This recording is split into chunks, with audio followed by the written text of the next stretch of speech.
에스겔서 47장 1절에서부터 5절까지의 말씀을 같이 보도록 하겠습니다. 에스겔서 47장 1절부터 5절까지의 말씀을 찾으신 분들은 하나님 경외하는 마음으로 한 목소리로 이 말씀을 받들어 봉독하도록 하겠습니다. 같이 읽겠습니다. 그가 나를 데리고 성전 문에 이르시니 성전의 앞면에 동쪽을 향하였는데 그 문지방 밑에서 물이 나와 동쪽으로 흐르다가 성전 오른쪽 제단 남쪽으로 흘러내리더라. 그가 또 나를 데리고 북문으로 나가서 바깥길로 꺾어 동쪽을 향한 바깥문에 이르시기로 본즉 물이 그 오른쪽에서 스며 나오더라. 그 사람이 손에 줄을 잡고 동쪽으로 나아가며 천척을 측량한 후에 내게 그 물을 건너게 하시니 물이 발목에 오르더니 다시 천척을 측량하고 내게 물을 건너게 하시니 물이 무릎에 오르고 다시 천척을 측량하고 내게 물을 건너게 하시니 물이 허리에 오르고 다시 천척을 측량하시니 물이 내가 건너지 못할 강이 된지라. 그 물이 가득하여 헤엄칠 만한 물이요 사람이 능히 건너지 못할 강이더라. 아멘. 이 말씀은 살아계신 하나님의 말씀입니다. 우리 다시 한번 기도하고 하나님 말씀을 함께 나누도록 하겠습니다. 하나님, 우리의 충만한 주님이 부어주실 은혜를 기대하며 매 순간을 살아가게 하여 주시옵소서. 예수 그리스도의 생명으로 부름받은 인생의 목적과 방향을 분명하게 깨닫고 하나님 따라가는 믿음의 걸음의 감격과 확신이 우리 안에 어떤 상황과 환경 가운데에서도 충만하게 샘솟는 은혜를 맛보게 도와주시옵소서. 외부의 환경에 지배받지 않을 만큼 주님이 우리에게 베푸신 은혜와 사랑이 매 순간 감격과 확신이 되게 도와주시고 그 주님으로 인해서 모든 것을 능히 감당하는 하나님 백성으로 우리의 삶이 더욱 드려질 수 있게 은혜를 베풀어 주시옵소서. 그렇게 오늘도 우리에게 말씀하여 주시고 그 확신을 새겨주시사 삶의 모든 자리에서 하나님이 우리로부터 흐르게 하시는 생명의 강으로 모든 죽어가는 것들을 살리게 하실 하나님의 역사를 다시 한번 믿음으로 바라보고 신뢰하며 이 모든 일 이루실 우리 주 예수 그리스도의 이름으로 감사하며 기도합니다. 아멘. 우리는 지난 시간에 두 마음에 대해서 함께 살펴보았습니다. 두 마음은 돈과 하나님에 대한 싸움이었습니다. 그리고 그 싸움이 주님의 은혜와 하나님의 이끄심으로 말미암아 소망이 돈에 빼앗기지 아니하고 다시 믿음의 자리로 나아가는 그런 은혜를 얻어 대마의 은광을 벗어나 이제 크리스찬과 소망이 다시 믿음의 걸음을 걷는 장면을 함께 살펴보게 됩니다. 저자는 이렇게 기록을 해두고 있습니다. 내가 봄에 그들이 길을 가다가 쾌적한 강가에 이르렀는데 다윗 왕은 이 강을 가리켜 하나님의 강이라 불렀고 요한은 생명수의 강이라 불렀다. 이제 강둑을 따라 난 길을 걸으면서 크리스천과 그의 동료는 큰 기쁨을 느꼈다. 그들은 강물을 마시기도 했는데 그 물맛은 아주 시원해서 그들의 지친 마음에 활기를 주었다. 한편 이 강 양편에는 각종 열매 맺는 푸른 나무들이 서 있는데 그 잎사귀들은 배탈을 예방하고 여행으로 인해 피가 불결해진 자들이 자칫 걸리기 쉬운 각종 질병들을 막아주므로 그들은 이 잎을 따서 먹었다. 또 강 양편에는 아름답고 탐스러운 백합화들이 피어있고 초원이 있었는데 그 초원은 사시사철 푸른 빛을 잃지 않았다. 그들은 이 초원에 누워 잠을 잤다. 왜냐하면 이곳은 그들이 안심하고 쉴 수 있는 곳이기 때문이었다. 라고 크리스찬과 소망이 도달한 이 푸른 초원을 언급해 보여주고 있습니다. 이 내용을 읽으신 분들은 어느 정도 파악하시겠지만 이 내용은 요한계시록 22장에 등장하는 새 예루살렘의 모습을 보여주는 장면입니다. 그리고 동시에 오늘날의 시대에 하나님의 허락하시는 은혜의 때, 그러니까 부흥의 때를 보여주시는 장면이기도 합니다.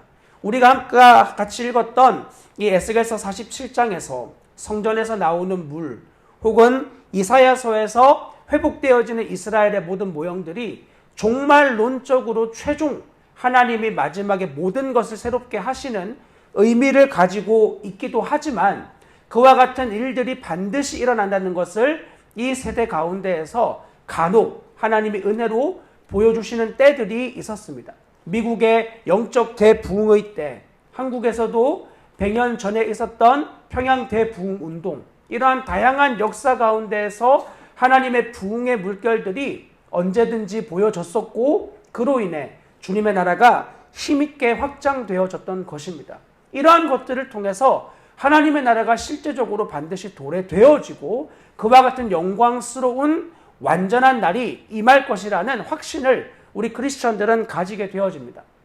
그런 의미에서 믿음의 삶 가운데에 얻어지는 영적인 체험들은 참 중요합니다. 왜냐하면 예수를 믿고 우리가 말씀을 읽으면서 우리 안에 아멘 되어지고 때로는 믿음으로 그 말씀을 붙드는 일들도 참 중요하지만, 그 말씀을 이루어 가시는 하나님을 실제적으로 경험할 때 우리에게 참 큰 힘과 위로가 되어질 때가 정말 많이 있는 것이죠. 그런 의미에서 말씀을 경험하는 일은 참 중요합니다. 여러분들이 하나님의 말씀을 내 욕망으로 붙잡는 것이 아니라 정말 자기를 부인하고 하나님 말씀을 진리로 여기고 나아갈 때마다 그 진리를 체험하고 경험하는 놀라운 삶이 우리 안에 일어날 수 있기를 정말 소망합니다. 에스겔서에서 주님이 보여주신 성전의 회복이 꼭 이와 같은 모습이었습니다. 그 말씀을 보시면 주님이 성전 문에 에스겔을 데리고 가는데 그 문지방 밑에서 물이 나옵니다. 그리고 그 물이 동쪽으로 흐르면서 동쪽에서부터 남쪽으로 흘러나아가는 이러한 장면들이 나오는데, 주로 성경에 나오는 동쪽은 하나님의 영광의 임재를 상징하는 장소입니다. 하나님의 영광이 에스겔서에서 보면 동쪽에서부터 나가버리시거든요. 그 영광이 사라지게 돼요. 그리고 다시 하나님의 영광이 오게 되는데 그곳이 저곳인 거야. 그렇게 영광이 임하게 되고 남쪽으로 흘러나가면서 온 세상을 향해서 그 영광스러운 회복의 물결이 시작되어지는 겁니다. 그것이 47장 3절부터 5절까지 보시면 점점 차올라요.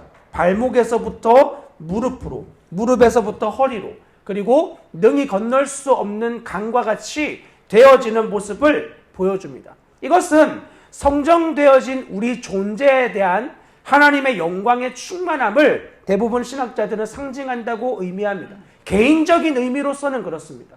우리가 하나님을 만나고 인격적으로 그분을 경험하여 우리 안에 오신 그리스도의 충만함을 이와 같은 수준으로까지 자라가야 된다고 우리의 신앙의 선배들은 이야기하였습니다. 그냥 발목 정도 되어지는 출렁거림으로는 물론 감사하죠. 영광이 우리를 통로로 해서 들어온 것 자체는 너무나 귀한 일입니다. 그러나 하나님 원하시는 수준은 그 정도까지의 수준의 싸움이 아닌 거예요. 우리 이 두 마음에서 갑작스럽게 이런 초원이 등장하는 이유가 뭐냐면, 두 마음에서 주도권의 싸움이 끝나는 거예요. 이제 더 이상 돈의 지배를 받는, 돈의 마음을 빼앗기는 그런 존재가 아니라 완전히 예수 그리스도께 마음을 드리기로 결단하고, 그리고 마음이 온전하게 하나로가 되어져서 나아갈 때 주님이 그들에게 채워주시는 것이 예수 그리스도 그분 자체예요. 그분 자체의 충만함을 하나님의 인생으로 부름받아 맛보고 경험하게 되어지는 건 세상의 무엇으로도 우리의 채워질 수 없는 마음을 경험해 본 사람이라면 이 풍성함을 정말 갈구할 것입니다. 뭘 사도 먹어도 가져도 어떤 일을 해도 내 마음 안에 충만한 기쁨이 유지가 되어지지 않고 늘 사라져요. 며칠 지나면 시들어져 버리는 이런 마음에 충만하지 못하고 채워지지 않는 갈급함이 예수 그리스도 그분으로 인해서 너무나 충만해지고 만족해질 뿐 아니라 그것이 우리를 완전히 잠식시켜서 그리스도의 임재 안으로 우리가 완전하게 들어가 버리는 그 영광 안에, 큰 바다 안에 완전히 우리가 사로잡혀서 그 물결이 이끄는 대로 우리의 삶이 나아가게 되어지는 그런 영광스러운 누림을 신자들은 열망해야만 하고 갈망해야만 하는 것입니다. 그래서 에스겔서 47장 우리가 읽진 않았지만 8절부터 12절까지 말씀을 같이 한번 읽어보겠습니다. 시작. 그가 내게 이르시되 이 물이 동쪽으로 향하여 흘러 아라바로 내려가서 바다에 이르니 이 흘러내리는 물로 그 바다의 물이 되살아나리라. 이 강물이 이르는 곳마다 번성하는 모든 생물이 살고 또 고기가 심이 많으니 이 물이 흘러 들어가므로 바닷물이 되살아나겠고 이 강이 흐르는 각처에 모든 것이 살 것이며 또 이 강가에 어부가 설 것이니 엔디게에서부터 에네글라임까지 그물치는 곳이 될 것이라. 그 고기가 각기 따라 큰 바다의 고기같이 심이 많으려니와 그 진펄과 개펄은 되살아나지 못하고 소금 땅이 될 것이며 강 좌우가에는 각 먹을 과실나무가 자라서 그 잎이 시들지 아니하며 열매가 끊이지 아니하고 날마다 새 열매를 맺으리니 그 물이 송소를 통하여 나옴이라. 그 열매는 먹을만하고 그 잎사귀는 약 재료가 되리라. 아멘. 이렇게 요한계시록에 나오는 새 하늘과 새 땅에서의 완전한 회복의 모습을 이 에스겔서에서도 동일하게 언급을 하고 있는 거예요. 그런 의미에서 요한계시록을 해석할 때 구약의 완전한 회복의 모습을 빼버린 채 내 느낌이나 혹은 시대적인 어떤 모습만을 가지고 해석을 하면 굉장히 큰 실수를 범하게 되어집니다.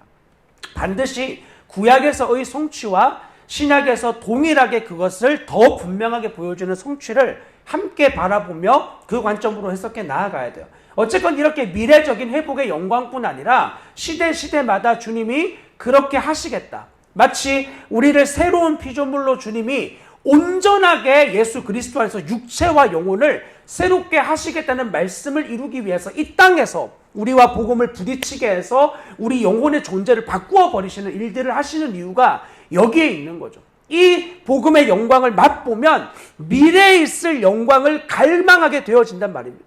그런 일들을 이루기 위해서 이 땅에서 우리가 예수 그리스도와 충격적인 부딪힘 앞에 우리 존재를 세우시는 거예요. 그리고 그러한 역사와 사건을 통해서 우리의 믿음이 때로는 흔들리고 우리가 주님을 부인할 만한 마음에 수많은 어려움들이 생겨날 때 그때에도 우리가 감격했던 그 때와 시간을 기억하게 하면서 주님 앞으로 우리를 다시 이끄는 매체로서 이런 역사들을 주님이 사용하시는 겁니다. 그런데 그 일이 단순하게 나의 회복과 나의 존재의 변화뿐 아니라 우리 존재가 이제 예수 그리스도로 인해서 성전되어진 자라고 성경은 말하잖아요. 우리의 존재를 회복하시고 부흥케 하시는 일들을 주님이 원하신다라는 것을 이 내용을 통해서 또한 알게 되어야죠. 하나님은 단지 나만을 구원하시는 하나님이 아니라 저와 여러분들의 존재를 구원하시고 우리를 통해서 이 땅에서 사명을 이루어 가도록 요청하시는 하나님이세요. 절대로 우리의 구원이 이루어진 것으로 다 끝났다 하시지 않아요. 반드시 우리에게 사명을 허락하시는데 그것이 바로 시간이 우리에게 허락되어졌다는 의미와 같아요. 우리는 오늘을 살고 잠자리에 들 것입니다. 잠자리에 들 때 내일을 우린 당연하게 생각하지만 사실 주님이 오늘 밤 우리의 호흡을 가져가시면 내일을 우리 힘으로 보장하지 못해요. 우리가 잠자리에 딱 들고 무의식에 들어가는 순간 그때 나의 모든 육체와 것들이 내 힘으로 통제되지 않는 상황 안에 들어가는 거예요. 그리고 주님이 우리의 호흡을 가져가시면 그걸로 우리 인생은 끝이에요. 근데 우린 당연하게 내일이 있을 거라고 믿고 모든 사람들이 그렇게 살아가요. 그리고 사실상 내일이 허락되어져서 오늘 이 시간에 우리가 와 있습니다. 왜 우리에게 시간이 자꾸 허락되어질까요? 그 이유는 하나님의 나라를 위해 우리의 삶을 전적으로 드리는 사명자, 헌신자로 우리의 인생이 드려지기 위함입니다. 예수를 믿는다는 것은 더 이상 나를 위해 사는 삶을 포기하는 거예요. 결혼만 해도 그렇지 않습니까? 결혼의 시간에 나라는 주체가 계속 중심을 붙잡고 있으면 절대로 행복한 결혼 생활을 누리지 못합니다. 내가 주인 되고 내가 원하는 걸 해야 되고 내가 원하는 대로 나의 배우자가 따라와 줘야 되고 이걸 계속 고집하는 그런 가정 중에 여러분이 아는 사람 중 행복한 사람이 있나 찾아보십시오. 누구도 그렇게 가정 생활을 행복하게 이루어 갈 수 없어요. 누가 행복하게 살죠? 십자가로 가는 사람들이에요. 가정 안에서 십자가로 갈 때 그 가정은 온전하게 행복함을 유지할 수 있는 것입니다. 그런 의미에서 고린도서에 나와 있는 표현처럼 결혼을 한 사람은 더 이상 남편 자신을 위해 존재하지 않고 아내를 위하여 존재해요. 아내는 아내 자신을 위해서가 아니라 남편을 위해 존재하는 이러한 의미로 자기의 존재 의미가 바뀌게 되어집니다. 예수 그리스도가 나의 신랑이 되어졌다. 나의 주인이 되었다라는 것도 동일한 의미예요. 더 이상 내가 사는 것이 아니라 내 안에 그리스도가 사시고 그분이 높임과 영광을 받기 위해 철저하게 나를 내어드리는 건데 이것이 억지로 어쩔 수 없는 그러함이 아니라 너무나 내가 주님을 사랑하기 때문에 나를 내어드리는 것이 기쁨이 되어지는 그러니까 사랑이라는 단어 외에는 이와 같은 헌신이 절대로 이해가 되지 않는 거예요. 예수 그리스도를 사랑하면 그분을 사랑하기 때문에 그 사랑에 나를 내어드리는 거예요. 너무 당연한 거죠. 왜냐하면 그분은 나를 절대 실망시키는 분이 아니에요.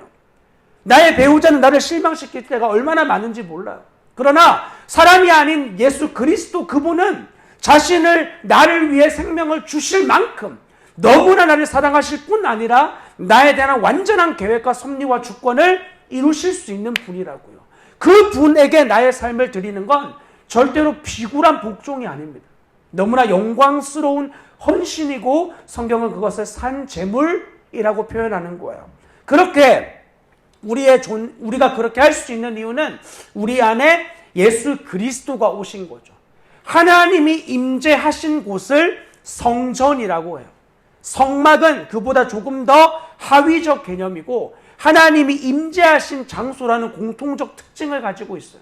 아무리 성전이 아름답고 위대해도 그곳에 하나님의 영광이 떠나면 더 이상 그 성전은 성전으로서 기능을 다 잃어버린 거야.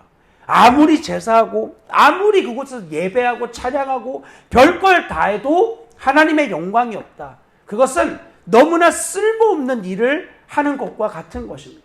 중요한 건 이 핵심인 거죠. 그리고 이 일이 우리의 삶 가운데 예수 그리스도를 통해 온전하게 이루어집니다.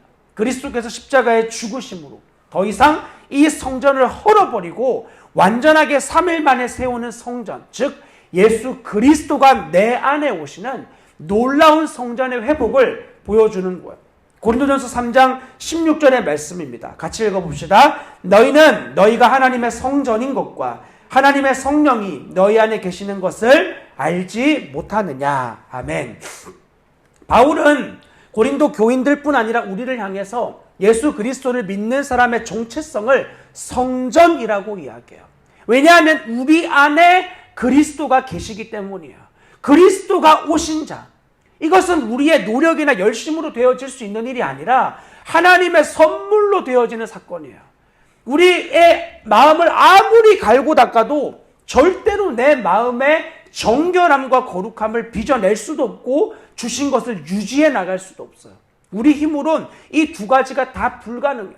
우린 사는 모든 시간 동안 하나님이 거룩해 하신 것을 많이 오염시키는데 더욱더 발빠르게 존재하고 움직이는 자들입니다. 그런 우리에게 주님이 어떤 일을 이루시죠? 예수는 하나님으로부터 나와서 우리에게 거룩함이 되셨다. 고린도전서 1장 30절에 있는 이 말씀이 우리 안에 아멘 되어져야 돼요. 내가 오늘 이런 모습이고 내가 오늘 이렇게 반응했고 내가 이러한 연약함을 가지고 있는데 주님이 그 하나님으로부터 나와서 나에게 거룩함이 이미 되셨다. 나의 거룩함이 되어버리셨다. 이 말씀은 우리의 느낌으로 아멘할 수 있지 않습니다.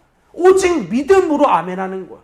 예수는 여러분에게 거룩함이 되셨습니다. 아멘하는 거예요. 그리고 그 거룩함이 되어진 그리스도를 오늘 다시 붙드는 거야. 우리의 거룩함이 되어주신 우리 안에 여전히 함께 하시는 내가 너희를 떠나지 않겠다. 이 말씀이 죄 가운데에서도 여러분 안에 정말 아멘 되어줘야 돼요. 죄로 넘어진 그 자리에서 나 같은 게 무슨 예수님을 주인으로 붙들 수 있겠어.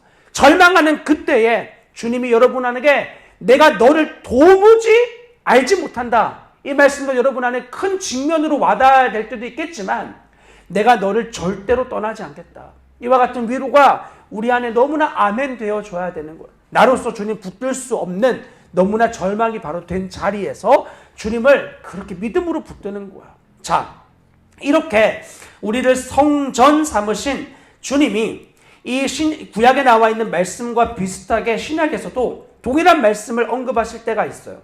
요한복음 4장의 말씀인데요. 13절부터 같이 읽어봅시다. 시작. 예수께서 대답하여 이르시되 이 물을 마시는 자마다 다시 목마르려니와 내가 주는 물을 마시는 자는 영원히 목마르지 아니하리니 내가 주는 물은 그 속에서 영생하도록 솟아나는 샘물이 되리라. 아멘. 이 샘물이라는 단어를 찾아보니까 원천이나 근원이라는 의미를 가지고 있더라고요. 그러니까 샘물이라고 할 때 물이 시작되어지는 발응지와 같은 것인 거죠. 그렇게 예수 그리스도가 주는 물을 먹으면 우리 안에 샘물과 같은 성령의 충만함이 일어난다는 거예요. 왜냐하면 새로운 피조물 되어지는 새 생명 되어지는 감격과 기쁨을 누리게 되어진다는 의미인 거죠. 그런 의미에서 성전에서 회복이 되어질 때 제일 먼저 물이 흐르는 이러한 시작이 이 말씀과 너무나 일맥상통하는 말씀입니다. 그러나 그리스도인의 삶은 거기에서 끝나지 않아요. 이 충만한 삶이 우리 안에 시작되기 위해서 먼저 주님이 요구하시는 건 요한일서 1장 6에서 8절에 나와 있는 말씀처럼 우리가 하나님과 사귐이 있다 하고 어둠에 행하면 거짓말을 하고 진리를 행하지 아니함 이거니와 그가 빛 가운데 계신 것 같이 우리도 빛 가운데 행하면 우리가 서로 사귐이 있고 그 아들 예수의 피가 우리를 모든 죄에서 깨끗하게 하실 것이요 만일 우리가 죄가 없다고 말하면 스스로 속이고 또 진리가 우리 속에 있지 아니할 것이요. 나는 이 말씀처럼 예수 그리스도가 내 안에 오시면 그분과 인격적인 관계함을 누리게 되어져요. 우리의 회개의 목적은 죄책감을 떨어뜨리는 게 아니에요. 내가 불편한 죄에 대한 예수 안 믿는 사람도 죄책감 다 가지고 있거든요. 거기에 대한 불편함을 떨어뜨리기 위해서 기도하는 게 아니에요. 회개의 이유는 그분과의 아름다운 관계가 유지되기 위해서요. 내 불편한 마음 때문이 아니라 주님과 나와의 관계를 내가 어그러뜨린 것에 대한 비통함으로 하나님께 나아가는 게 회개입니다. 회개는 주체가 철저히 주님이어야 돼요. 모든 게 다 그렇지만 내 마음의 불편함 때문에 예를 들면 배우자와 다퉜는데 내가 마음이 불편하다 이거야. 그래가지고 난 지금 빨리 이 상황을 해결하고 싶고 마음 불편하니까 어떻게든지 이 상황을 해결해 보려고 상대방의 마음을 헤아리지 않고 어떻게든 내 마음을 해결해 보려고 하는데 발버둥을 쳐보십시오. 절대로 그 관계는 올바르게 되어지지 않습니다. 주님이 그거 다루시면서 아주 내가 아니라 상대방의 마음을 헤아릴 때까지 우리 마음을 막 드러내시는 일들을 벌이실 거예요. 예수 그리스도를 믿는 신자의 삶도 그러하건대 나의 주인 되신 예수 그리스도 그분의 마음을 헤아리려고 하지 않고 여전히 회개의 주체가 내가 되어 있어요. 그러니까 주인이 여전히 나인 거예요. 여러분 이런 싸움들이 우리 안에 얼마나 많이 있는지 모릅니다. 철저하게 그분과의 관계 안에서 주님의 마음을 비통하게 만든 주님의 마음을 아프게 만든 것에 대한 내 마음의 비통함이 부어져야 돼요. 그 이유 때문에 회개하는 거야. 그리고 그 예수 그리스도와 아름다운 사귐과 기쁨 그리고 내 안에 드러나는 수많은 죄들 크게 드러나는 이전에 이런 음란의 죄나 그런 방탕의 죄나 이런 것들 수준을 넘어서 주님의 마음을 아프게 만드는 내 마음의 순간적인 반응 내 마음 안에 사단이 던져주는 씨앗을 순간적으로 동의하는 어떤 이런 모든 것들이 내 안에 큰 아픔으로 다가오기 시작하는 것. 그런 의미에서 회개를 하면 할수록 점점 더 우리의 마음은 예민해집니다. 아주 작은 죄도 고통하는 수준까지 가게 되어집니다. 저는 우리 신자들이 저를 포함해서 이와 같은 자리까지 모두가 가기를 소망합니다. 큰 죄를 지은 것에만 아파하고 마음이 주님 앞에 향하지 않는 것을 아파해 본 적이 없는 신앙. 저는 이것을 건강한 신앙이라고 보고 싶지 않습니다.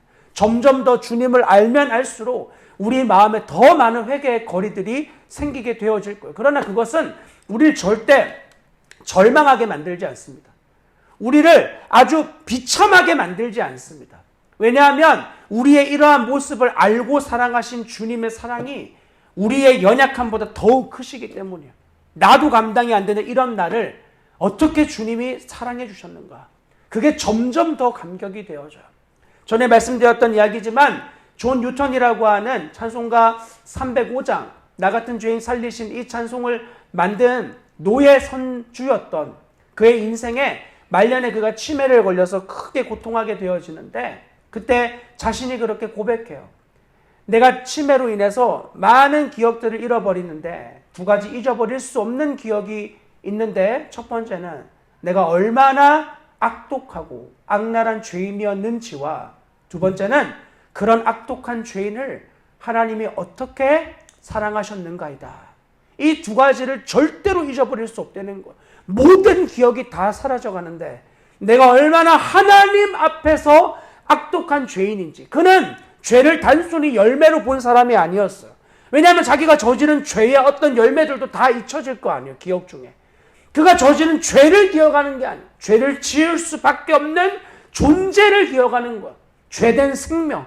상황과 환경만 주어지면 죄를 저지르는 것을 합리화하고 변명하고 정당화하는 그런 죄된 생명. 그런 악랄한 죄인을 그리고 끝까지 사랑해 주신 예수 그리스도의 사랑. 이 두 가지를 내가 결코 잊을 수 없다. 그러면서 예수 그리스도로 인하여 구원의 확신을 가진 가운데 자기의 생명을 죽음에 담대하게 넘겨주고 천국으로 입성합니다. 저는 우리의 신앙이 이와 같아야 된다고 확신합니다. 주님과의 교제와 사귐은 우리를 절대 절망 그 자체로 무너지게 하지 않습니다. 우리를 절대로 비참함 가운데 내버려 두지 않습니다. 나의 연약함을 보면 볼수록 더 예수 그리스도를 소망하고 붙들고 열망하게 되어집니다. 그것이 우리 신자가 가진 놀라운 특징입니다. 그러므로 이 죄에 대해서 어떤 이들은 경박하게 이야기해요. 예수 그리스도를 믿는 사람들은 맨날 자기의 죄를 직면하게 될 텐데 그러면 신자의 삶이 눌리게 되어지고 아주 낮아지게 되고 그리고 다른 사람들이 볼 때 심령이 연약하여지고 아주 적극적이지 못하게 되어지는 그런 삶을 살 거라고 이야기하는 사람들이 있어요. 그렇지 않습니다. 예수 그리스도를 믿는 삶은 절대로 그런 식의 삶이 아닙니다. 죄에 막 눌려가지고 아무것도 못하는 수동적인 인생으로 절대 부름받지 않습니다. 믿음의 선배들의 삶을 보십시오. 종교개혁자들의 삶을 보십시오. 오늘날에 예수를 믿는 열방 가운데 수많은 증인들의 삶을 보십시오. 그들 중에 누가 수동적인 사람이 있습니까?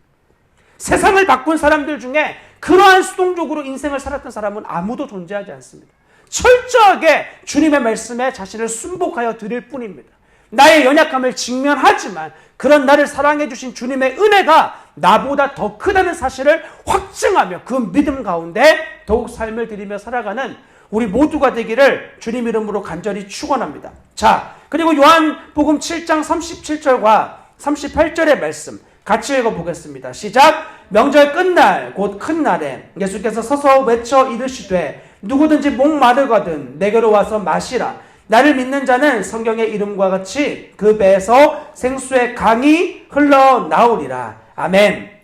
여기에 나오는 이 강이 위에 나와 있는 샘과 전혀 다른 단어를 쓰고 있어요. 이 말은 말 그대로 이것은 강이에요. 큰 흐르는 강. 그 강이 다니는 모든 것들, 우리 아까 읽었던 저 에스겔서 37장에 있는 말씀과 같이 모든 문명들이 강의 발원지에서 강이 있는 곳에서 문명들이 탄생하잖아요. 생명이 살 수 있는 곳이기 때문입니다. 그처럼 생명의 강이 흐르는 그 모든 놀라운 곳곳을 살아나게 하시겠다고 하시는데 그게 무엇이냐면 우리의 존재에 대한 충만함이에요. 존재의 충만함. 아까 읽었던 요한복음 4장에 있는 너희를 샘물이 되게 하겠다. 이것은 예수를 믿고 우리 안에 샘솟는 기쁨, 예수로 인하여 우리 안에 확정되어지고 너무나 주님으로 충분한 이러한 자기 안의 기쁨과 확신이라면 요한복음 7장에 있는 우리의 존재를 생수의 강처럼 흘러나오게 하겠다라고 하는 건 그 존재가 나만의 구원의 기쁨에 감격하는 수준을 넘어서 예수 그리스도의 수준으로까지 자신을 내어드리는 이러한 삶을 의미하는 거예요. 여러분은 이러한 삶을 소망하지 않습니까? 여러분들이 만약에 어떤 것을 시작을 했다고 칩시다. 예를 들면 피아노를 이제 배워보기로 시작을 한 거예요. 그럼 처음에 피아노를 구입을 하겠죠. 너무 기분이 좋죠. 그리고는 피아노를 이제 연습을 해보기 시작합니다. 재밌어요. 처음에 뭐 젓가락 행진곡도 쳐보고 뭐 도미솔 이런 것도 쳐보고 비행기 이런 거 다 쳐볼 땐 너무 재밌고 신나요. 그러나 그 수준을 여러분들이 절대 원하지 않을 거야. 피아노를 5년을 배웠는데 여전히 떴다 비행기만 잘 치고 있다면 여러분 절대 기쁘지 않을 거야. 다른 사람들이 피아노 5년이나 배웠어. 한번 쳐봐. 젓가락 행진곡 치고 있고. 이렇게 하면 여러분들 안에 치면서도 별로 기쁘지 않을 거예요. 그러나 점점점 연습의 양을 늘려가고 좋은 선생님을 만나서 배움을 폭을 넓히고 그러면 여러분들의 연주의 실력이 향상되기 시작합니다. 이전에는 악보조차도 제대로 못 봤는데 보고 분석하고 해석하고 연주하는 스킬들이 늘어나요. 더 잘 치고 싶은 마음이 생겨요. 좋아하면. 싫어하는 건 안 하고 싶죠. 그러니까 좋아하는 건 더 잘하고 싶어요. 축구. 처음에 축구공만 받아도 너무 좋은데 점점 더 그 기술을 하고 싶어하고 연구하고 살피잖아. 내가 좋아하는 거에 대해서 그런 눈들이 열리고 열망이 생기듯이 예수 그리스도의 생명이 내 안에 들어오고 그분을 내가 정말 사랑하면 그분이 원하고 기뻐하시는 것에 나의 삶을 드리게 된다니까. 이건 특별한 게 아니라 당연한 삶이에요. 당연히 주님을 사랑하면 그분이 기뻐하시는 그분의 눈이 향해 있는 곳에 내 마음을 드리고 싶어 합니다. 사랑하기 때문에. 내가 원하기 때문에. 적극적이고 자발적으로 나의 삶을 들여 주님의 일을 하기를 열망하게 되어져요. 그럼 왜 많은 신자들이 그렇게 하지 않을까요? 첫 번째 이유는 주님 사랑하지 않기 때문입니다.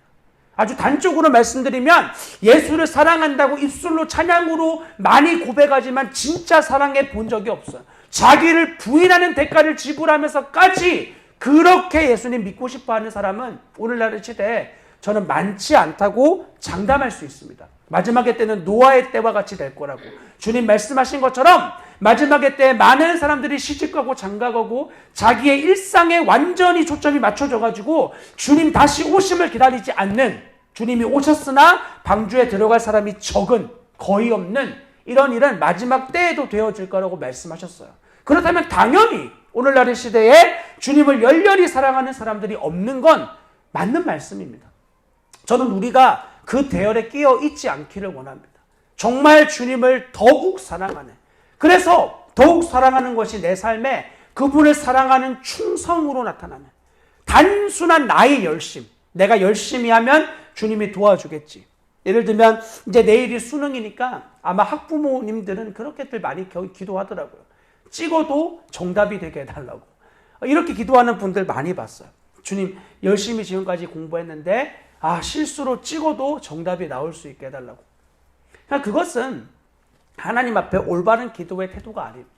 주님이 기뻐하시는 것은 내가 한 일에 대하여 주님의 충성스러움을 받는 거예요. 하나님 앞에 내가 충성스럽게 한 것에 대해 주님이 허락하시는 것을 기쁨으로 받는. 그러므로 내가 원치 않는 결과나 내가 원치 않는 일들이 벌어져도 하나님 앞에서 정직하게 충성되이 그것을 감당했다면 그 일을 기쁘게 받을 수 있어야 돼. 그게 믿음의 사람이에요. 그러니까 결과가 나왔을 때 내가 원하지 않는 결과 앞에 나의 모습을 보면 내 믿음의 위치를 분명하게 볼 수가 있는 것이죠. 자, 이렇듯 예수 그리스도를 믿는 사람들은 결과와 상관없이 그분 자체를 누려요.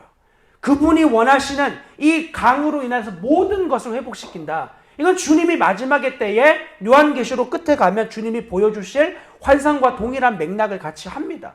그리고 우리에게 그 충만함을 너 구해라. 너 그런 충만함을 구해. 세상의 영향력이나 지위, 재정의 능력 이런 것들이 아니라 우리 안에 성령의 충만함.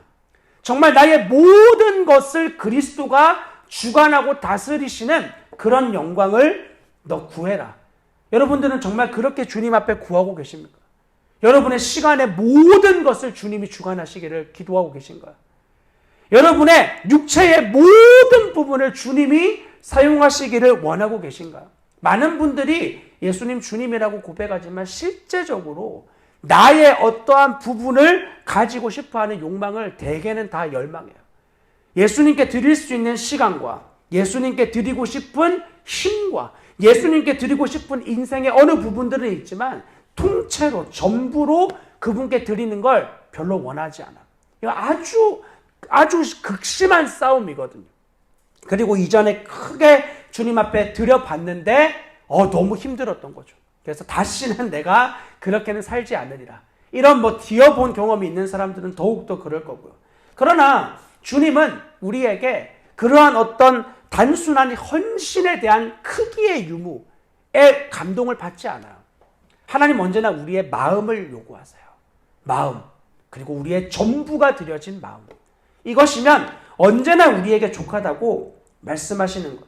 그게 바로 생수의 강과 같이 주님께 완전한 통로로 쓰임받는 인생이에요. 그 영향력이 세상이 볼 때 미비하듯 아무 상관없습니다. 세상이 볼 때 아주 작아 보이는 일이든 상관없어요. 전에 말씀드렸던 이야기이지만 조나단 에드워즈가 하나님이신 예수 그리스도 그분 곁에 있을 사람들, 어떤 사람들이 거기에 있을까에 대한 말에 그곳에는 아무도 우리가 알지 못하는 사람들이 그리스도의 가까이에 있을 거라고 이렇게 말해요. 그게 무슨 말입니까? 저렇게 영광스럽게 조나단 에드워즈가 당신 같은 이런 사람들이 예수 그리스도 곁에 있지 않을 거 아닙니다. 저는 이 땅에서 너무 많은 상급을 받았습니다.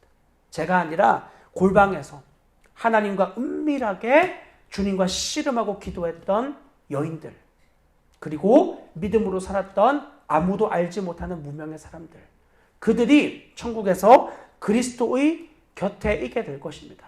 이렇게 고백하는데 너무나 큰 두려움이 제 안에 있어요. 얼마나 우리는 이 땅에서 인정받고 다른 사람들이 알아주고 그리고 천국에서도 주님이 알아주기를 원하는지, 이 땅에서 영향력과 강함과 부요함을 다 원하는 사람들이 어떻게 하나님 나라에서 그 영광을 함께 누릴 수 있겠어요? 진짜 이 땅에서 주님만 남는 사람들, 철저하게 예수 그리스도 그분의 이름만 남는 사람들이 그곳에 가서 그 큰 영광을 얻게 되어지는 당연한 일이 있는 거예요. 여러분들은 주님을 위해서 어떤 믿음으로 자신을 헌신하여 드리며 나아가고 있습니까? 정말 주님 앞에 나의 전부를 드리는 삶으로 매 순간 믿음으로 치열하게 살고 있습니까? 아니, 남들이 볼 때 너무나 대단하고 너무나 위대해 보일 정도로의 재정, 시간 다 하고 있는데 여전히 내가 주인이 되어진 이러한 모습에 스스로 속고 있는 것은 아닌지 철저하게 점검해 보시길 바라요. 주님이 보실 때에 너 아직 감뚝이 터지지도 않았다. 나는 아주 큰 강인 것처럼 우리가 결코 속지 않았으면 좋겠습니다. 그래서 예수 그리스도의 삶은 나 하나의 변화를 주목하지 않아 우리 주위의 모든 생명을 살리는 존재로 쓰임받는 영광을 추구해요. 우리의 삶이 철저하게 생명을 살리는 존재로 부름받았음을 계속 인식해요. 주님이 나를 살려두시고 이 땅에 남겨두신 목적은 내 영광을 위해서가 아니라 주님의 영광을 위해서, 주님의 나라를 위해서 부름받았음을 끝없이 상기하고 기억하는 거예요. 자, 그래서 우리 스스로가 정말 예수 그리스도로 인하여 맛보는 충만함이 나를 넘어서 흘러가고 있는지를 늘 점검해야 합니다. 여러분이 주님으로 충분하냐? 여기에 대해서 우리 교회 성도들이라면 그럼요 주님. 너무나 아멘이죠. 또 그런 것을 정말 소망할 거예요. 그러나 이것이 우리를 넘어서 우리의 주위에까지 그 충만함이 흘러가고 있는지도 또한 점검해야 합니다. 주님은 여러분들을 전에 나누었던 복음 스터디 내용처럼 선교적 존재와 중보적 존재로 부르셨어요. 여러분들만을 위한 신앙으로 부르지 않으셨어요. 여러분을 통해 하나님의 나라를 온 세계 열방 가운데 이루어 가시는 주님을 누리는 자로 부르셨어요. 내 가족만을 위해서 신앙생활하는 자로 부르신 게 아니에요. 이제 여러분들의 가족은 주님께 완전히 맡기고 그것은 여러분의 가정을 포기하라는 이런 이야기가 아닙니다. 주님의 책임을 맡기고 여러분들의 시간과 여러분들의 모든 것들을 하나님 앞에 재조정하여 초점을 맞추고 살아가는 자로 부름을 받았어요. 여러분들이 만난 복음이 그런 복음 아닌가요?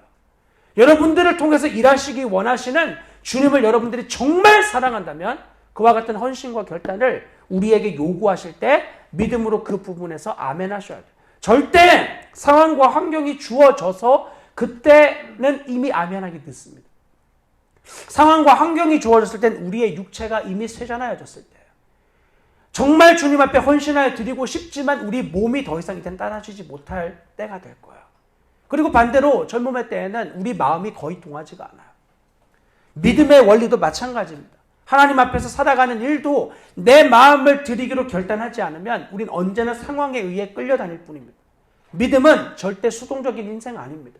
철저히 주님 앞에 나의 삶을 맡기고 나아가는 인생이에요. 그러므로 여러분들의 삶의 자리에서 내가 주님으로 충만하다, 주님으로 너무 기쁘다, 그래서 그것이 여러분의 삶에 어떻게 흘러가고 있는지, 어떤 영향력으로 나타나고 있는지, 아까 말씀드린 것처럼 세상에 보기에 큰 영향력, 그런 이야기 아니라고 말씀드렸죠.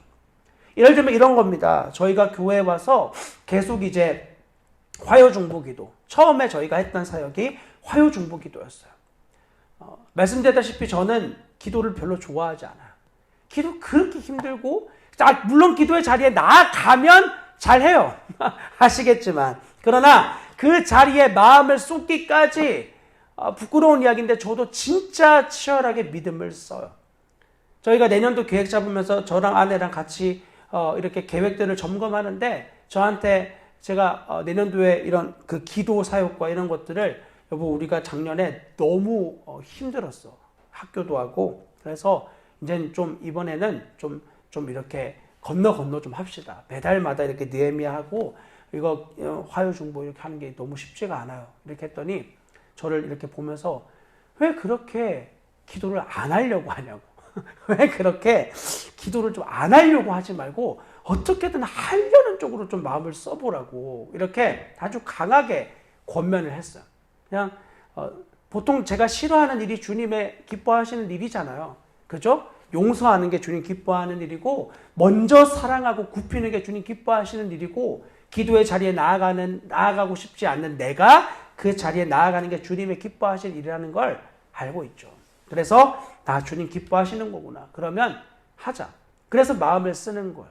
근데 이게 저희가 여기 와서 주위의 목회자분들이나 이런 분들이 이제 저희 교회 관심 있게 보시고 와서 그 무슨 기도인데 저희 계속 권면하니까 몇 번 와보신 분들이 계세요. 그리고 이제 한 타임 해보고 이런 기도구나. 그래. 그리고 이 기도하면서 몇 명 교회 왔어?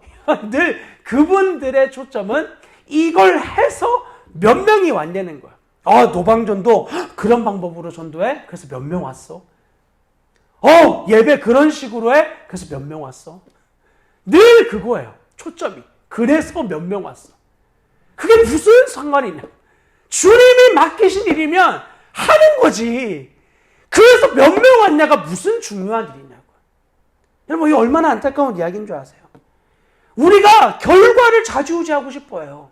하나님이 시키신 일이다. 그게 우리의 결론이어야 돼요. 주님이 기뻐하신다. 거기에 우리의 삶을 드려야 돼요. 주님이 기뻐하시는 거 그럼 다 드려야 되냐? 다 드려본 적이나 있어요? 다 드려보고 그런 이야기 하세요. 다 드려보고 내 삶이 진짜 다 드려서 비참해져 보고 그리고 이야기하면 제가 가만히 있을게요. 그렇게 드리지도 않고 맨날 그렇게 드리면 어떻게 사냐고 벌써 걱정해. 안 드려본 사람들이. 드리는 사람들은 영광 가운데 막 살아가고 그 기쁨과 충만함을 맛보면서 막 누리고 있는데 안 드려본 사람들이 드리면 너무 힘들지 않냐? 어렵지 않냐? 너무 웃기지 않나요? 드리는 사람은 영광을 누리고 감격하고 기뻐하고 영혼의 충만함을 경험하고 드리지 않는 사람은 드리면 걱정하고 염려하고 이게 영적인 문제예요. 철저하게 저도 저의 비참함을 나누는 이유는 저도 참 설교 시간에 진짜 죄송한데 저도 기도하기 싫어요. 저도 쉬고 싶어요. 왜 저라고 막 그렇게 귀가 터지게 그렇게 기도하고 싶겠어요. 물론 어느 정도 분노가 있는 부분도 있겠죠. 안 하고 싶은데! 이러면서 하는 부분도 있겠죠. 그러나 그 자리에 들어갔을 때만 주어지는 영광이 있잖아요. 지난번 느헤미야 때는 주님이 정말 한 해 동안 수고했다고 치킨도 선물로 주시더라고요. 야, 얼마나. 물론 또 다음에 치킨 주면서 할래 그러면 안 하죠. 주시면서 하면 안 하죠. 이럴 줄 알았으면 우리는 안 하죠. 이럴 줄 알았으면 절대 안 해요. 그래서 언제나 우리가 결정하고 사태가 이제 벌어지면 주님이 늘 위로해 주시고 수습을 해 주세요. 기도는 쉬운 일 아닙니다. 믿음의 삶도 쉬운 일 아니에요. 이번에 어제 저녁부터 갑자기 통증이 너무 심해졌어요. 왜 그런 건지 모르겠는데 우리 선생님들 교사 회의하는데 눈이 이렇게 빠지직 하는 느낌이 드는 거야. 뭐야 이거? 이래가지고 막 그 인공 눈물을 뿌리고 이렇게 하는데 눈이 막 통증이 점점 밑에서부터 이렇게 빨갛게 계속 올라오는 거. 저녁 밤이 됐는데 눈 전체가 벌겋게 됐어요.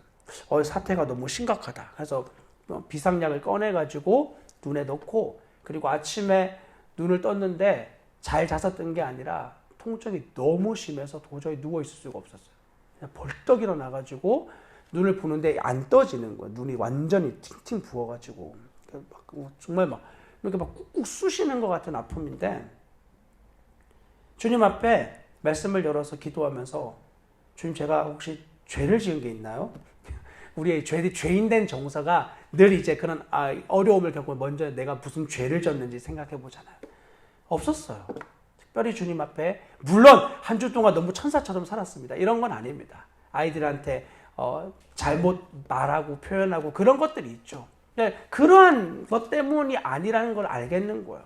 그런 단순한 문제가 아닌데, 그리고 이제 출근 시간 좀 지나고, 출근 때 가면 도저히 병원 못 가니까 시간 지나고 곧바로 병원에 갔어요. 병원에 갔는데 저희가 이제 예전에 각막 이식 수술을 받았거든요. 수술했던 병원이 아니니까 갔더니 의사가 전혀 몰라요. 수술하셨네요. 근데 왜 이런지는 잘 모르겠어요. 이게 상처가 있는데 이게 수술 때문에 생긴 상처인지 지금 난 건지 제가 판단은 좀 어렵습니다. 그러면서 그냥 눈에 붙이는 데일밴드 같은 거 안에다가 붙이고 약 뿌리고, 그리고 와서 있는데 아침에 주님 앞에 기도하면서 그랬어요. 하나님, 제가 이제 눈이 아프면 다른 거는 다 하는데 학교 못 합니다. 이제 2주 남았는데 학교 못 합니다. 하나님, 이거 학교 주님이 허락하셨고 감당할 수 있게 주님 힘 주셔야 됩니다. 다른 거 몰라도 주님 통증만 제발 좀 멈춰 주세요. 그렇게 기도했어요. 학교 해야 되니까 주님 허락하신 일이고 통증만 좀 멈춰달라고. 그런데 정말 그렇게 기도하고 나서 조금 있는데 눈은 부어 있는데 통증이 사라지는 거예요. 너무 놀라웠어요.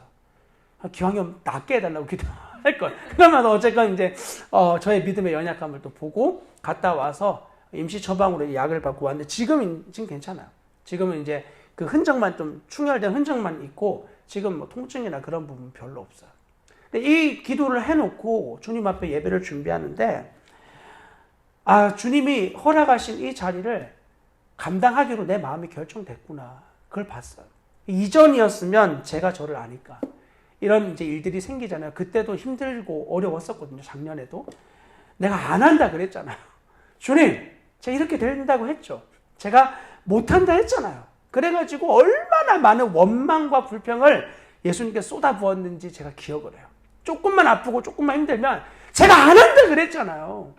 이거 못하는 일이라고 했잖아요.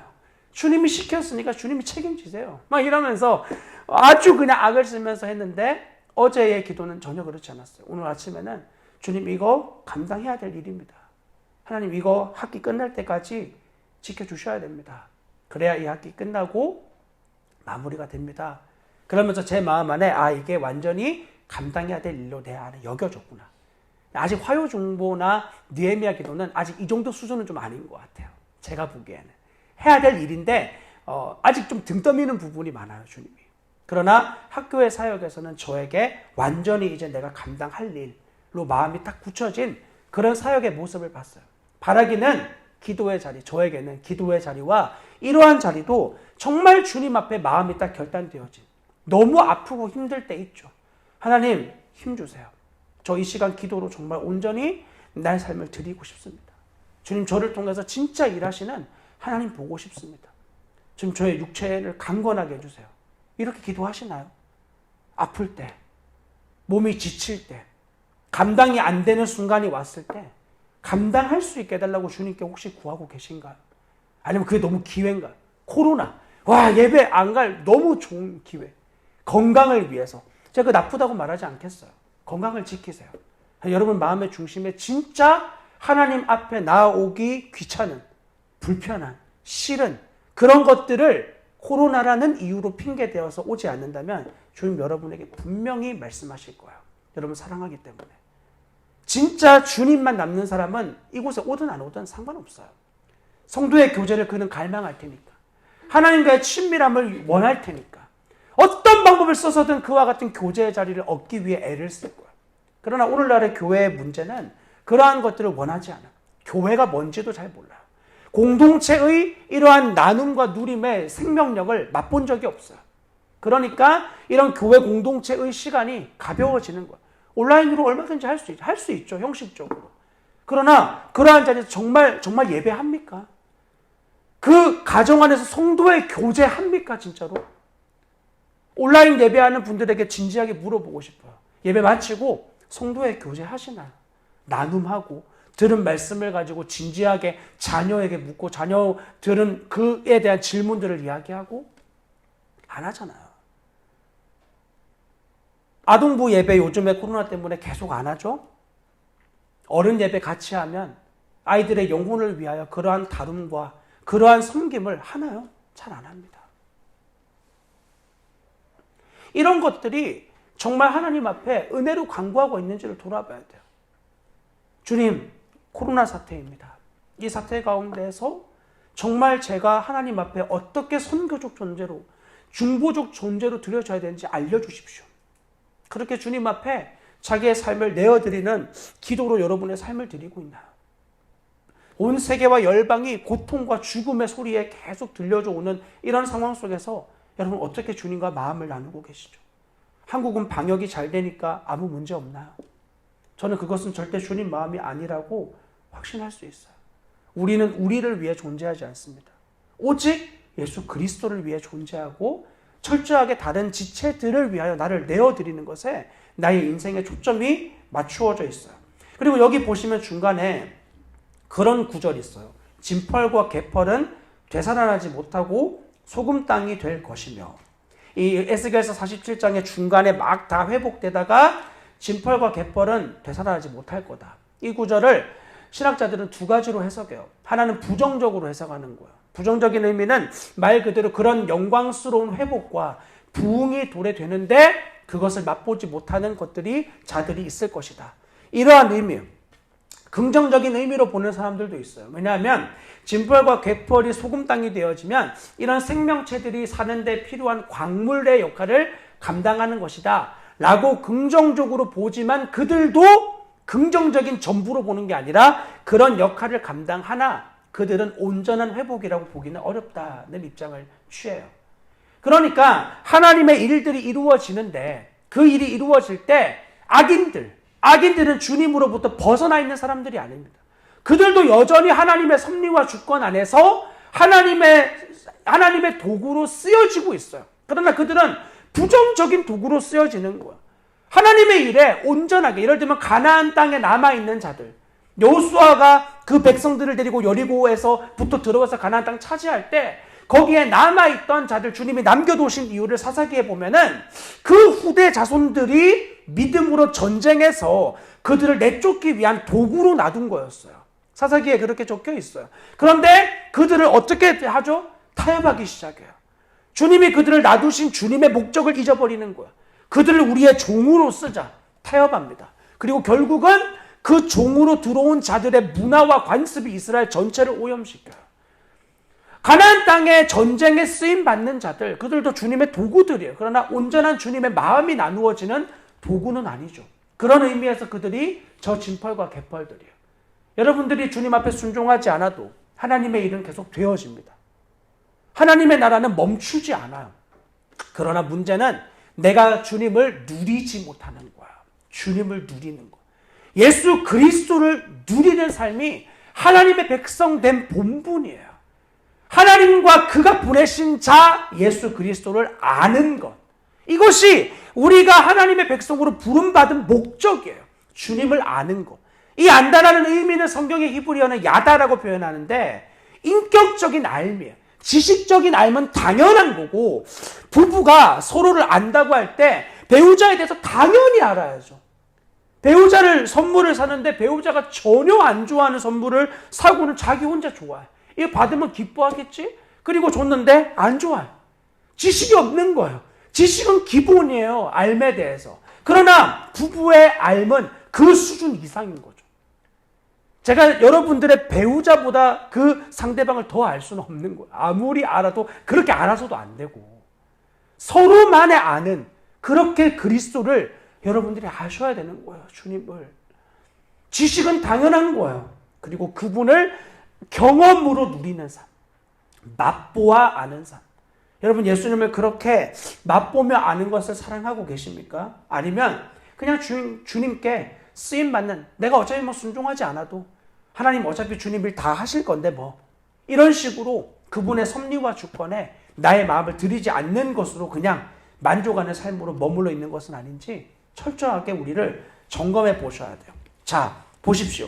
여행이 아직 끝나지 않았습니다. 계속 길을 가기로 결심한 그들이 열매와 잎을 먹고 강물을 마신 뒤에 길을 재촉하는데, 이내 꿈에서 보니 그들이 얼마 가지 않아 강과 강이 갈라지는 곳을 직면합니다. 여기서 그들은 적잖이 실망했지만 길을 벗어나려 하지는 않았습니다. 그런데 강에서 멀어지면 멀어질수록 길은 더 험해졌고 그들의 바른 여행으로 인해 불을 텄다. 순례자들의 마음도 길로 인해 매우 낙심되었다라고 기록이 되어 있어요. 자, 영적인 부흥의 때를 지금 이야기하고 있는데, 영적인 부흥의 때는 여러분 절대 항상 언제나이지 않아요. 그 부흥이 지속되기를 우리 모두가 소망하고 열망하지만 그 시기가 있어요.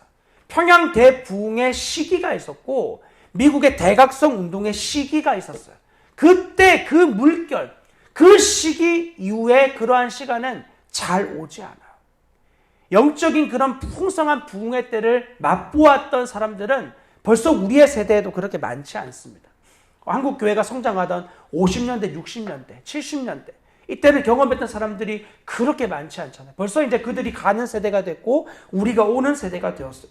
그 부흥이 오기를 열망하지만 항상의 때는 아니에요.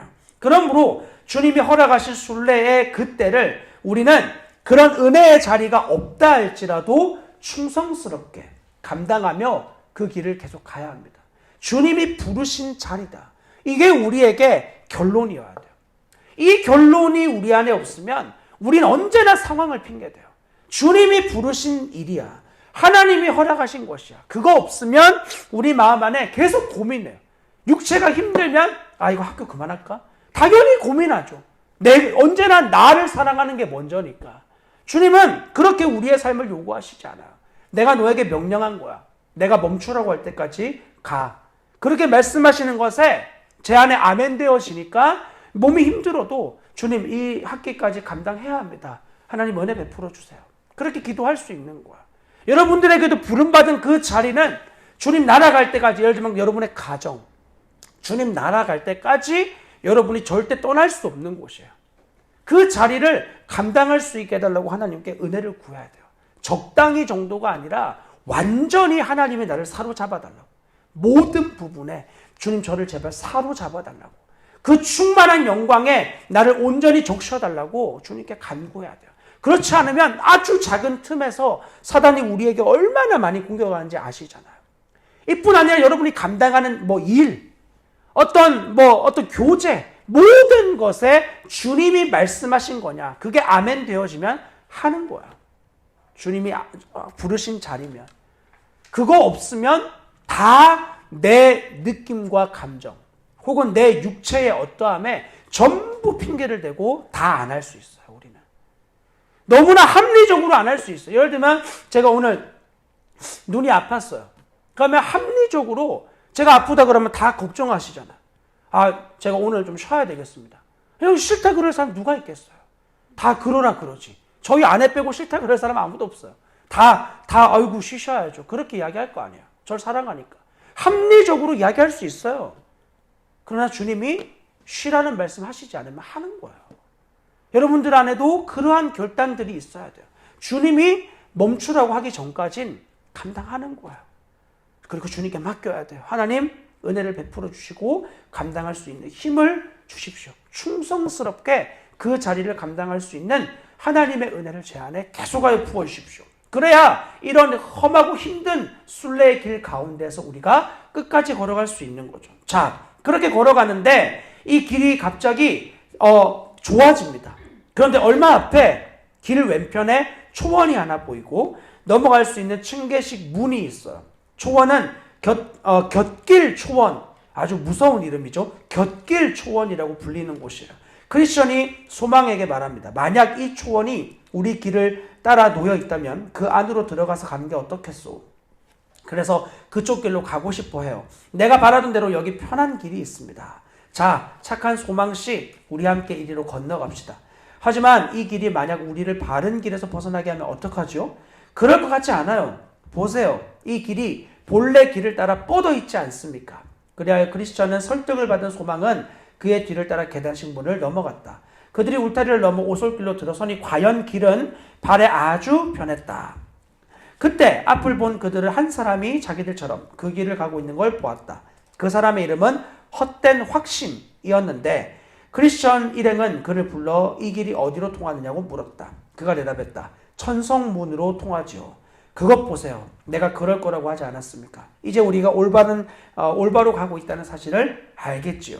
자, 그 길은 곁길이라고 우리 제3자가 볼 때는 분명하게 봐요. 그러나 그 길 안에 걸어가는 크리스천의 마음 안에는 편한 길을 가고 싶어하는 욕망이 생겨나는 거예요. 그리고 그것을 붙잡아요. 그 길이 보이자마자 여기가 바로 우리가 갈 길이라고. 보라고. 편하지 않냐고. 그리고 다른 사람에게 물어봤어요. 여기가 어디로 가는 길입니까? 천성길입니다. 보십시오. 역시 내가 제대로 선택했습니다. 그런데 그 길의 이름이 뭐라고요? 곁길. 올바른 길이 아니에요. 잘못된 길. 이게 바로 부흥의 때에 찾아오는 곁길의 유혹입니다. 부흥의 길은 너무나 순결하고 거룩하고 좁고 그리고 그 길로 나아가면 자기를 부인해야 되는 그러한 길이에요. 그런데 그 길을 가는 게 우리 본성으로 너무 쉽지 않거든요. 우리 본성이 일단 원하지가 않아요. 우리 본성은 한없이 편안하고 싶어요. 물론 어떤 사람 중에는 편안함을 좋아하지 않고 막 바쁘게 다니는 걸 좋아하는 사람도 있어요. 그런데 주님이 그런 자들에게는 멍에를 벗고 가만히 있으라고 보통 말씀하시죠. 그를 다루기 위해서. 그런 자들은 가만히 있게 만들고 보통의 사람들은 그냥 가만히 있고 편안하고 더 쉬기를 원하니까 그들에게는 주님의 멍에를 메어주시고 마음껏 주님과 함께 다니게 자기를 부인하면서 그렇게 일하게 하셔요. 그런데 누구든지 간에 이 곁길의 유혹을 겪는 거예요. 순례의 길이 너무 힘드니까. 다 나를 부인하는 길밖에 없어. 아예 한 걸음조차 내가 원치 않는 길로 가야 되니까 도저히 그 걸음을 걷고 싶지 않는 거예요. 그리고 주위를 살펴보니까 너무 괜찮은 길이 있는 거죠. 그리고 그 사람도 예수 믿는 사람처럼 보이는 거예요. 지금 순례의 길에 헛된 확신이라는 사람이 순례의 길에 있습니다. 지옥길에 있는 게 아니라 순례의 길을 먼저 걸어가고 있어요. 그런데 그 사람은 헛된 확신이에요. 그리고 크리스천이 소망에게 자기 주장을 막 펼치기 시작하죠. 소망보다 주님을 향한 이 소망과 확신보다 자기 확신이 더욱 강렬해지는 때가 오는 거야. 내가 옳다고 뭔가 딱 사로잡히면 여기에 대해서 주님의 나라고 하나님의 완성이고 선교의 확장이고 이런 거 다 필요 없고 내가 맞는 게 내 안에 딱 자리를 잡아요. 그리고는 그것을 정당화시키기 위해서 얼마든지 주님의 소망도 다 깎아내릴 수 있는 거야. 그렇게 걸어간 사람들이 어떻게 되어지는지 보십시오. 자, 이리하여 크리스천과 소망은 그를 따라갔고 그는 그들 앞서 나아갔다.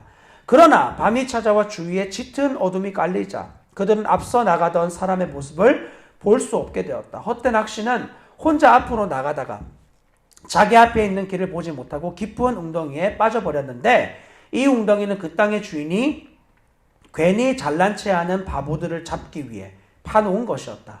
헛된 확신은 구덩이에 떨어지자마자 몸이 갈갈이 찢어지고 말았다. 크리스천과 소망은 그가 떨어지는 소리를 듣고는 무슨 일이 일어났냐고 물었다. 그러나 대답은 없고 신음소리만 들려왔다. 자, 이것이 헛된 확신이 걸어간 곁길의 마지막이에요.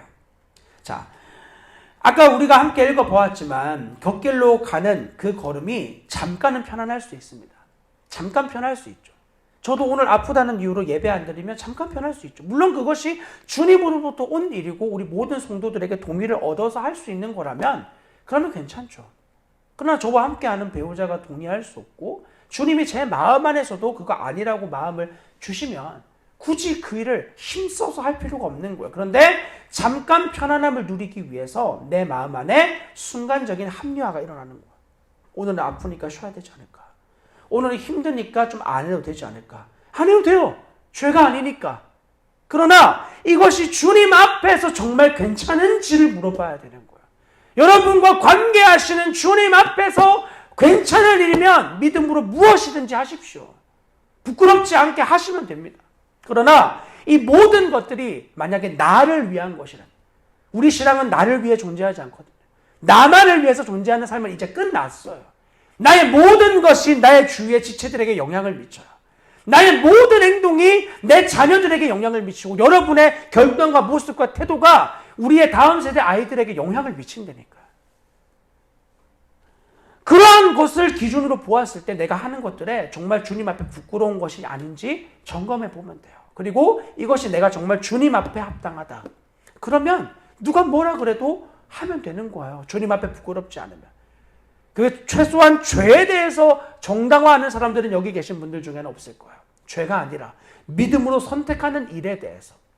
이것이 지체들의 믿음을 흔드는 것이거나 지체들의 믿음을 도약하지 못하게 만드는 걸림인지 아닌지를 여러분들 정도는 점검하셔야 돼요. 나는 더 이상 나를 위해 존재하지 않아요. 믿음이 연약한 자들을 돌아봐 줘야 돼요. 그들의 믿음의 성장을 여러분들을 통해서 일으키는 거예요. 물론 그렇다고 여러분들이 어떤 극단적인 요구를 절대 원하지 않습니다. 여기 계신 분들은 아무리 코로나가 있어도 다 예배당에 와라.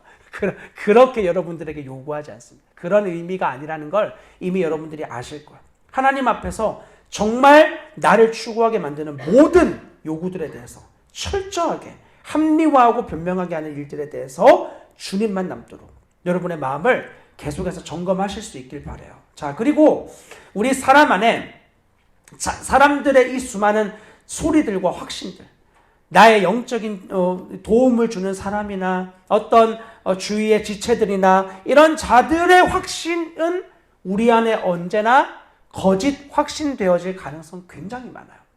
왜냐하면 하나님이 저를 다루시듯 여러분을 다루시지 않잖아요. 주님이 저를 건드시는 부분을 여러분들에게 건드시지 않을 때가 있어요. 우리 모두는 같은 존재가 아니에요. 그렇기 때문에 각자 다룸이 받는 영역이 달라요. 어떤 자들에겐 이 영역이 아주 강한 싸움이고 어떤 자들에겐 별거 아닌 싸움. 도벽 있는 분들, 여기 있는 분들 중에 도벽 때문에 어려워하는 분들 계신지 모르겠는데 제 정서로는 도대체 도벽이 왜 그렇게 끊기 힘든 죄인지 잘 모르겠어요. 그러나 그게 어려운 사람은 그렇게 어려운 거예요. 그냥 자기 존재 전부가 걸려있는 죄이기 때문에. 그러니까 그런 부분을 주님이 저한테 너는 훔치지 마라. 이런 걸로 저를 다루시는 부분 별로 없어요. 여러분들에게는 또 각자의 다루심이 있는 거예요. 그러니 주님한테 물어보세요. 제발. 예수님께 물어보고 예수님이 말씀하시면 거기에 흔들리지 않는 확신의 닻을 내리고 믿음으로 담대하게 걸어가세요. 물론 여러분들이 어려울 때 주위에 믿을 만한 이런 믿음의 지체들에게 조언을 구하는 건 참 귀한 일입니다. 여러분의 영혼을 정말 사랑하고 헤아릴 수 있는 자들에게 조언을 구하고 기도를 요청하는 건 정말 중요해요. 그러나 그들은 여러분을 사랑하는 조언을 해줄 뿐이지 주님의 권위를 가지지 못해요. 예수님의 권위는 예수님만 가지시는 거예요. 가장 좋은 사람은 함께 사는 배우자겠죠. 여러분과 한 몸 된 사람. 그 사람의 동의를 구하십시오. 그러고 하면 돼요. 만약 그런 사람이 없다면 교회 공동체의 도움을 받으세요. 교회는 그냥 가십적인 한 몸이 아니에요. 여러분의 중요한 결정에 대해서 함께 고민하고 함께 기도하고 함께 그 일에 마음을 쏟는 자들이어야 돼요. 교회 공동체잖아요. 그냥 말이 아니라 진짜 한 몸 된. 그래서 우리 안에 서로의 연약한 기도의 제목이 나누어지지 않는다. 그건 가짜 공동체예요. 나의 연약함을 이 지체 때문에 못 나눈다. 그건 가짜예요. 가짜 공동체예요, 그건.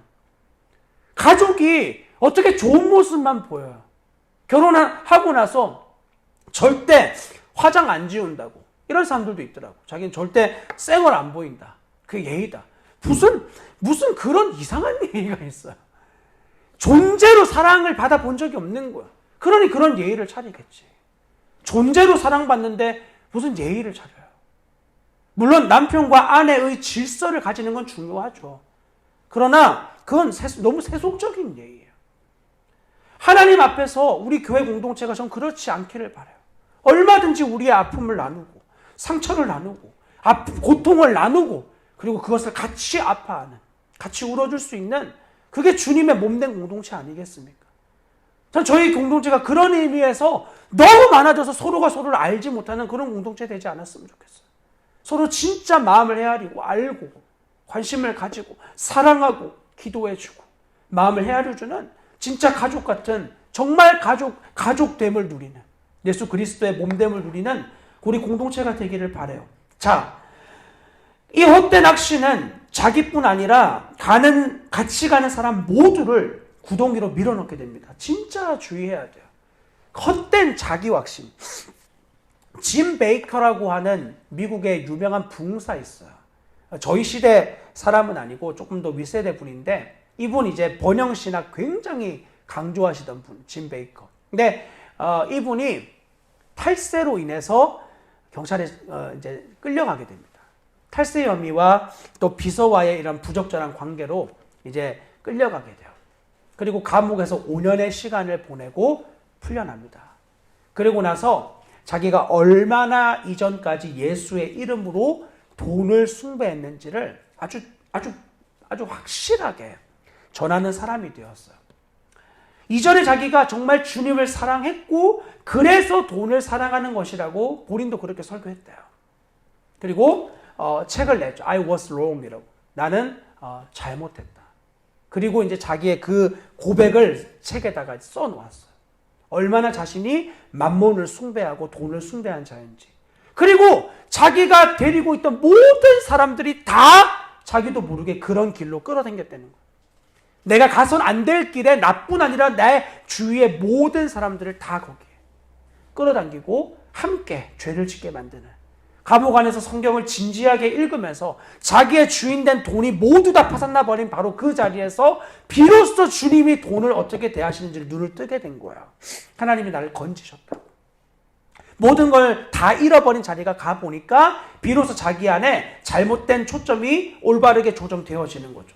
이렇듯 자기의 잘못된 확신은 자기만 잘못 가게 만드는 게 아니라 모든 사람을 밀어넣게 되어져서 주님 이렇게 말씀하시죠.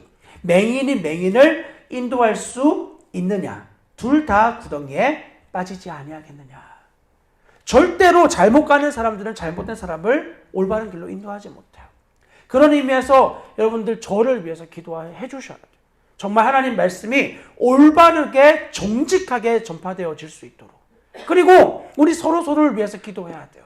진리 안에서 살아가는 우리 지체들이 이 땅에 정말 하나님의 빛 같은 존재들인데 잘못된 빛의 쬐임을 받고 우리의 영혼이 불타오르지 않도록, 하나님의 순결한 복음의 가치로 이 영혼들이 전부 다 하나님 앞에 온전하게 세워질 수 있도록 서로가 서로를 위해서 진짜 기도해야 돼요. 하나님의 영광에 아멘할 수 있고 만몬의 숭배에 노할 수 있는 이런 믿음의 사람으로 우리가 세워질 수 있게 해달라고 서로를 위해서 더욱 기도해야 되는 것입니다. 자, 내용을 마무리 지어 보겠습니다. 이제 이 내용의 끝에 이렇게 되어져 있는데요. 그들은 어디선가 자기들을 격려하기 위해 들려오는 음성을 들었다. 이 길을 가다가 이들이 큰 벼락을 치고 비가 막 내리는 이 상황 앞에서 물이 막 엄청나게 불어나게 되거든요. 그때 음성을 듣는데 큰 길, 곧 네가 전에 가던 길을 마음에 두라. 돌아오라. 말씀이 들려와요. 그러나 이 즈음에 물이 몹시 불어나 뒤로 돌아가기란 매우 위험스러웠다. 그때 나는 우리가 길 안에 있다가 바깥으로 나가는 것보다 길 밖에 있다가 안으로 들어오는 일이 훨씬 더 어렵다는 생각을 하였다. 그럼에도 불구하고 두 사람은 뒤로 돌이켜 과감히 나아갔다. 그러나 날이 몹시 어둡고 홍수는 높이 밀어닥쳤으므로 그들은 돌아가다가 9번 내지 10번 정도 물에 빠져 죽을 뻔하였다. 이렇게 이 내용이 이제 마무리되어져요. 자, 번연이 굉장히 중요한 이야기를 괄호에다가 써놨는데 우리가 길 안에 있다가 밖으로 가는 것보다 길 밖에 있다가 안으로 들어가는 게 훨씬 더 어렵다는 이야기를 합니다.